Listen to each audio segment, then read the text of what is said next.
Hello students, मैं Chandan Kumar प्रारॉक्स PSCB classes में आपको तहे दिल से स्वागत करता हूं।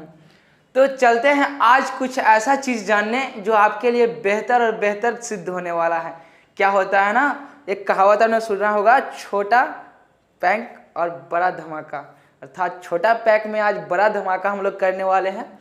तो ये जो बड़ा धमाका करने वाले हैं ना, इसी का नाम दे दिया गया यहाँ पे फ्लो चार्ट। अर्थात ये जो फ्लो चार्ट है ना, इसके माध्यम से आप जितना भी चैप्टर में जो चीज़ पढ़ेंगे उसके बारे में यहाँ पे रिकैप हो जाएगा कि क्या क्या चीज़ इंपॉर्टेंट होता है इस चैप्टर में, क्या जरूरी है क्या नहीं जरूरी है। फर्स्ट जो है यहाँ पे हमने बताया था चैप्टर का, आज हम लोग पढ़ेंगे सेकेंड, प्रकाश का अपवर्तन का। ये प्रकाश का अपवर्तन जो है, इसमें क्या क्या चीज़ आएगी क्या क्या चीज़ नहीं आएगी, ये फ्लो चार्ट के जरिए आपको विशेष ज्ञान मिलेगा। एक राजा था, उसको राजा को जो इतना लड़का है उसका फिर इतना लड़का है, ऐसे तौर का आपने कहानी सुना होगा ना। दादी माँ की कहानी लंबा होती थी लेकिन उसी को सारांश में सुनते थे। वही चीज़ हम लोग यहाँ पे करने वाले हैं। तो ये जानने के लिए आप लोग चलिए आगे मेरे साथ।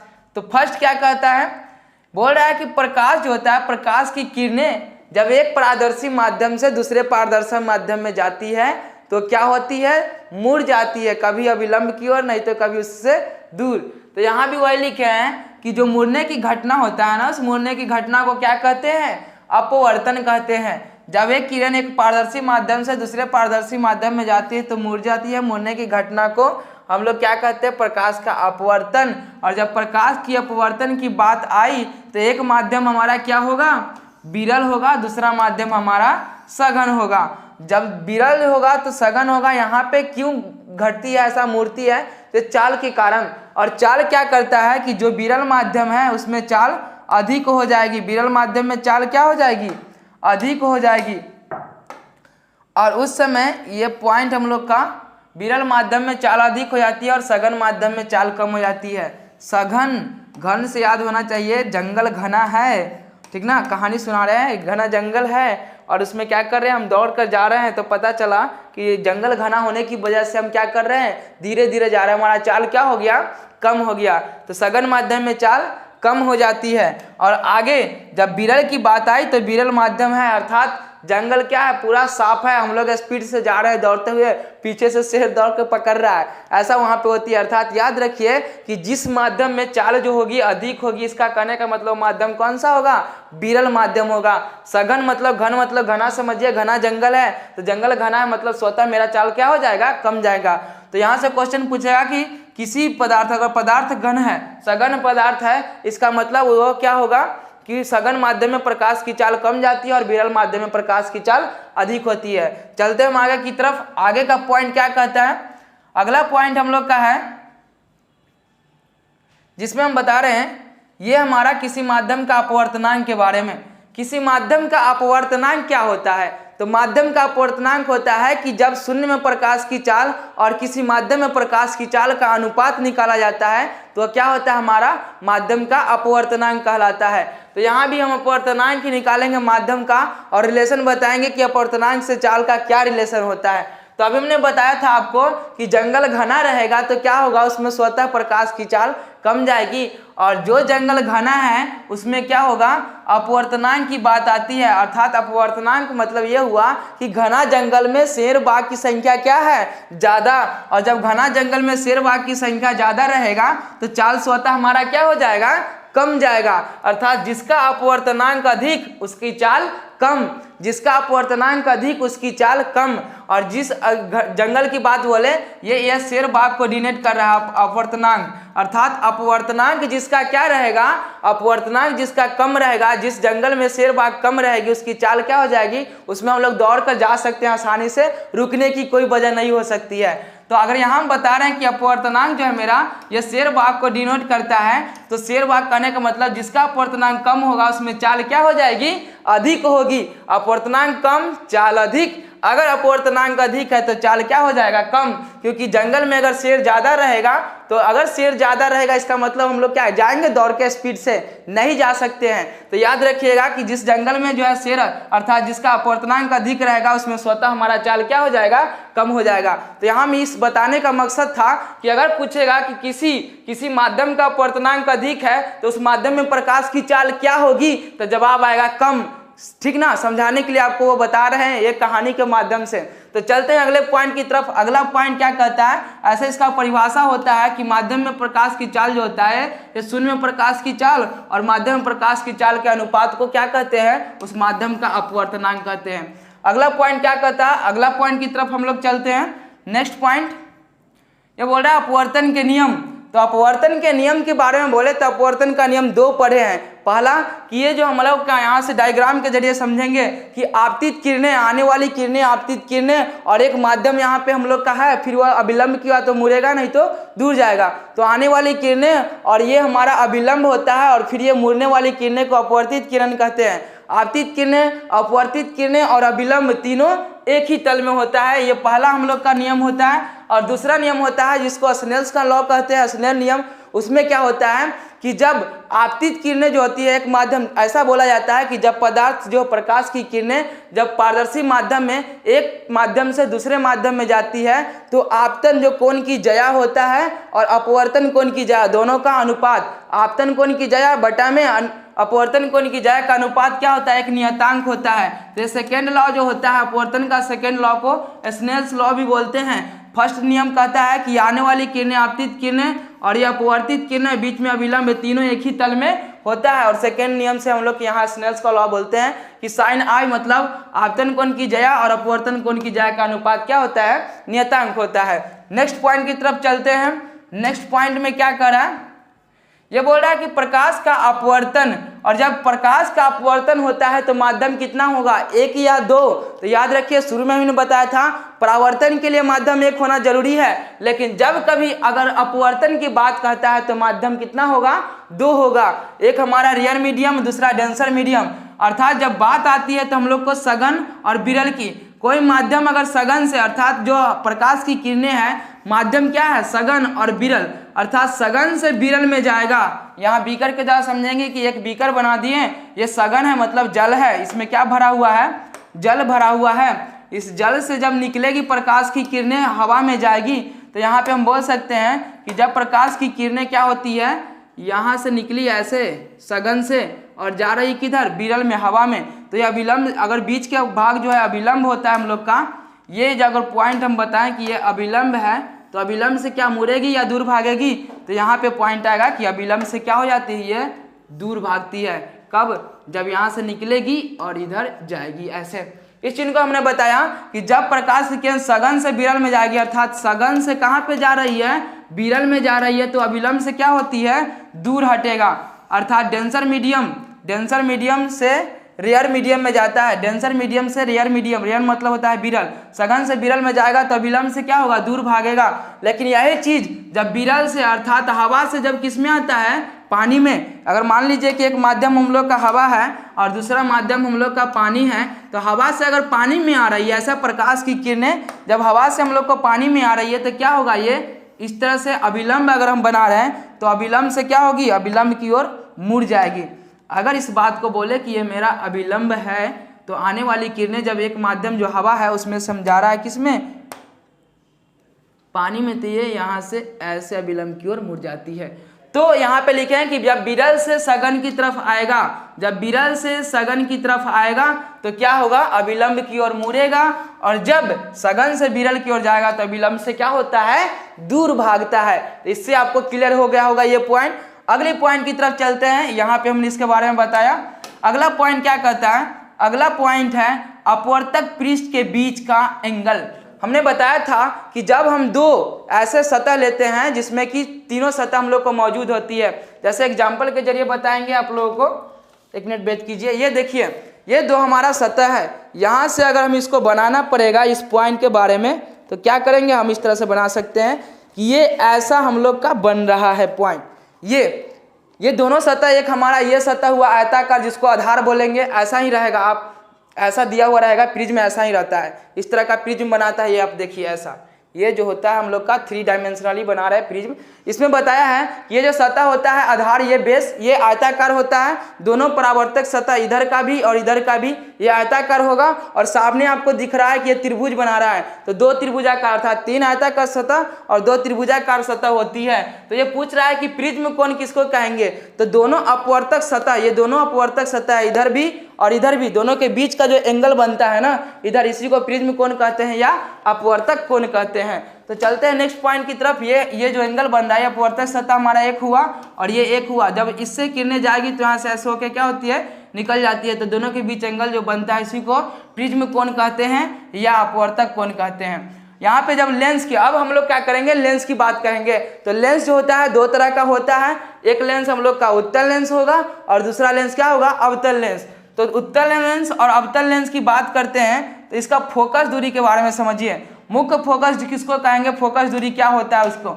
अगर हम ये उत्तल लेंस की बात करते हैं तो उत्तल लेंस जो होगा इसका मुख्य फोकस जो होता है, 2 ऐसे फोकस जो होता है वो 2 होती है, फर्स्ट और सेकेंड। लेकिन मुख्य फोकस जो होगा वह यहाँ मूल बिंदु जो हमारा प्रकाशीय केंद्र है, प्रकाशीय केंद्र से दाहिना तरफ होगा इसका फोकस दूरी, ठीक ना। लेकिन अवतल लेंस की बात किया जाए तो अवतल लेंस में क्या होता है, अवतल लेंस में जो फोकस F2 होता है ना, इधर होता है F2, अर्थात लेफ्ट की तरफ होगा। क्योंकि प्रकाश की किरणें जब यहाँ से आएगी तो ये क्या होती है, आने के बाद इस तरह से ये इधर फैलेगी और यहाँ से इस तरफ फैलेगी। लेकिन जब दोनों को हम क्या करेंगे, जब दोनों को हम लोग आप इधर लग के ऐसा लग रहा है कि ये यहाँ से आ रहा है, मिलाते हैं तो लगता है प्रतीत होते हुए यहाँ से आ रहा है, अर्थात इस बिंदु से। और जहाँ से आती है प्रतीत होते हुए या करते हुए प्रतीत होती है या वास्तव में मिलते हुए, वही हमारा फोकस होता है, मुख्य फोकस। तो याद रखिए कि अवतल की बात करें तो यह बाईं ओर होगा और उत्तल की बात करें तो यह दाहिना ओर होगा। चिन्ह परिपाटी से आपको पता होगा कि किसी वस्तु को हम अगर मूल बिंदु से दाहिना तरफ दूरी मापते हैं तो क्या होता है, प्लस, और बाएं तरफ मापते हैं तो माइनस। यहाँ से भी क्लियर हो गया होगा कि फोकस किसका प्लस होगा, किसका माइनस।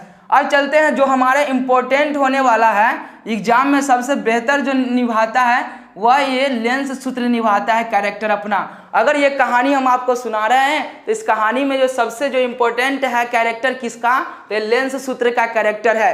क्या करता है ये देखिए, यहाँ से इसमें 3 सूत्र हम लोगों को पढ़ना होता है, एक आवर्धन का, एक हमारा ये पावर शक्ति का और एक होता है यहाँ पर लेंस सूत्र। लेंस सूत्र क्या होता है कि 1/v - 1/u बराबर 1/f, अर्थात जब किसी व्यक्ति को लेंस अर्थात चश्मा लग गया तो उसकी सुंदरता क्या हो जाती है, घट जाती है। अर्थात यहाँ पे v और u के बीच क्या होगा, माइनस का साइन होगा। भूलिएगा नहीं, लेंस मतलब होता है कि जब कभी किसी वस्तु को अगर चश्मा लग गया तो उसकी सुंदरता घट जाएगी, उसकी आँख खराब हो गई, अर्थात यहाँ क्या लगा सकते हैं, माइनस लगा सकते हैं। दर्पण में ये चीज प्लस होता था और उसमें बताया था कि सुंदरता बढ़ती है, वहाँ पे यहाँ पे घटेगी। अगर चलते हैं इसकी बात किया जाए तो एक और फार्मूला हम यहाँ पे कैसे निकाले उसके बारे में समझे कि एग्जाम्पल कभी एग्जाम में आ जाए, इस तरह का भी क्वेश्चन अगर आ जाए तो आप कैसे उसको बना सकते हैं। हमने क्या किया, इसको, इस पॉइंट को यहाँ पे v से और इसमें भी, इधर भी v से मल्टीपल किया, इधर भी v से मल्टीपल किया, तो ये पता चला कि जो v है गुना करेंगे तो v/v और माइनस ये हमारा v/u और बराबर में ये v/ क्या हो जाएगा, f हो जाएगा। अब जब इसी को हम लोग क्या किए, ये कट कर 1 आया तो इसको 1 लिखे, ये v/f को इधर लाएंगे तो माइनस हो जाएगा और ये माइनस v/ उधर जाके क्या हो जाएगा, प्लस हो जाएगा।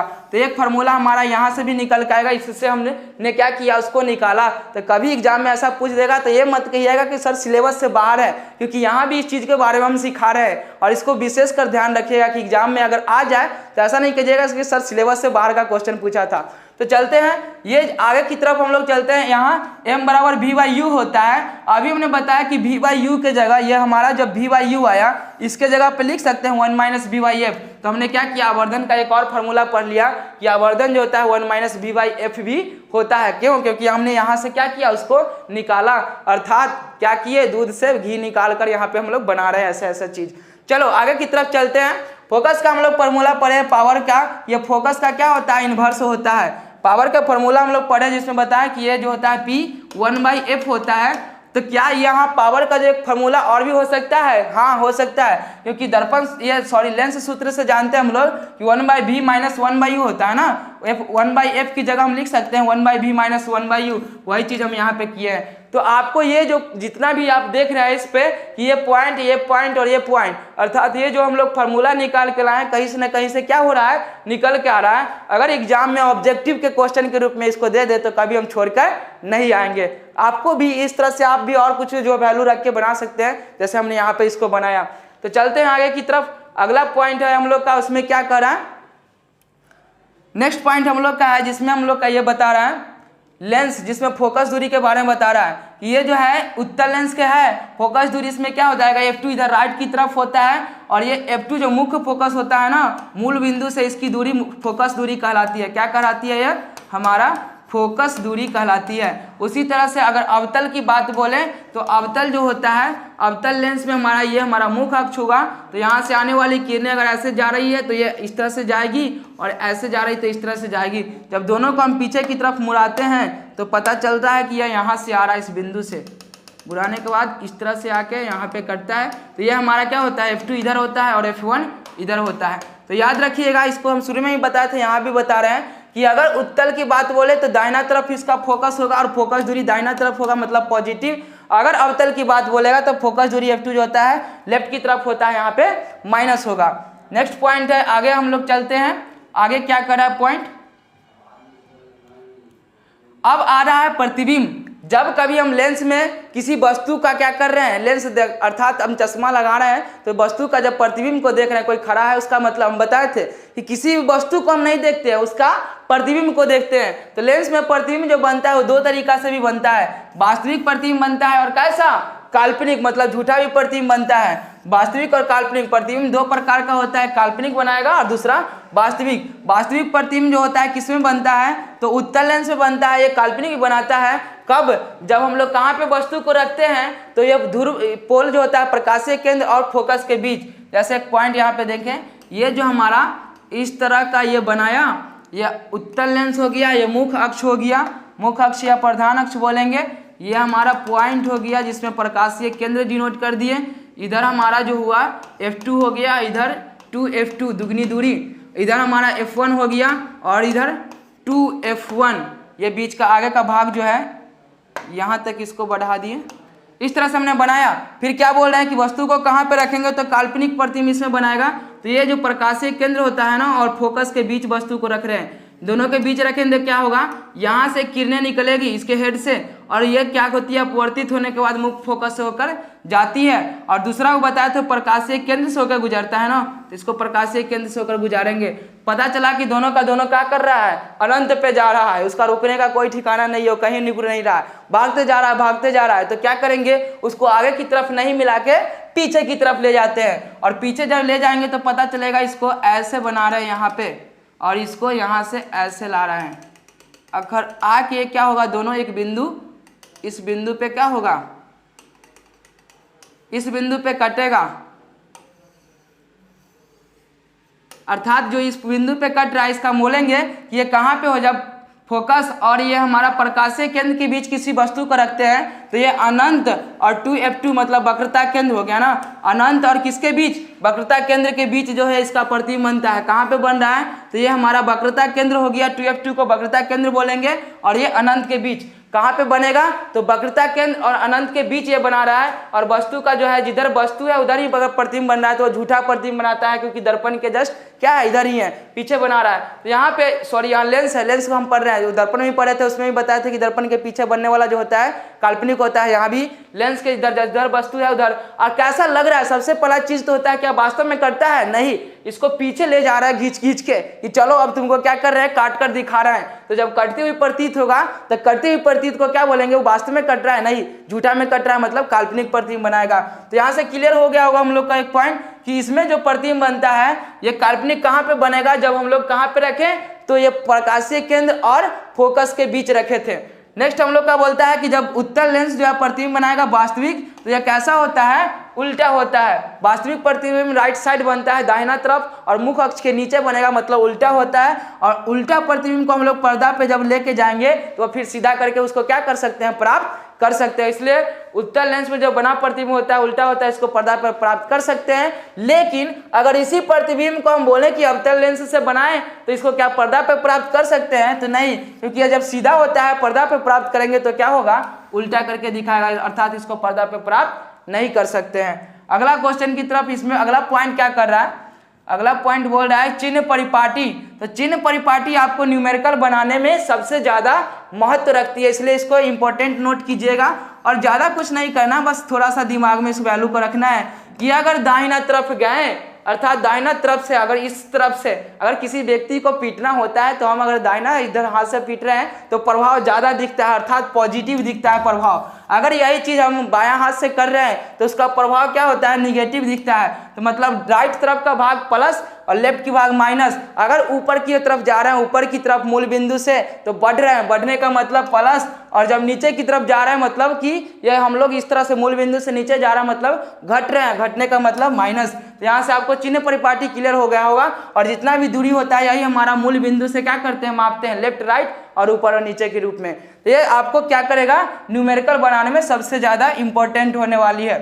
आगे की तरफ चलते हैं, अगला पॉइंट बस चिन्ह परिपाटी ही तक था। इसका मतलब ये हुआ कि आपने यहाँ पे पढ़ा एक कहानी का सारांश, जिसमें सेकेंड चैप्टर का पूरा भाग कंप्लीट हुआ।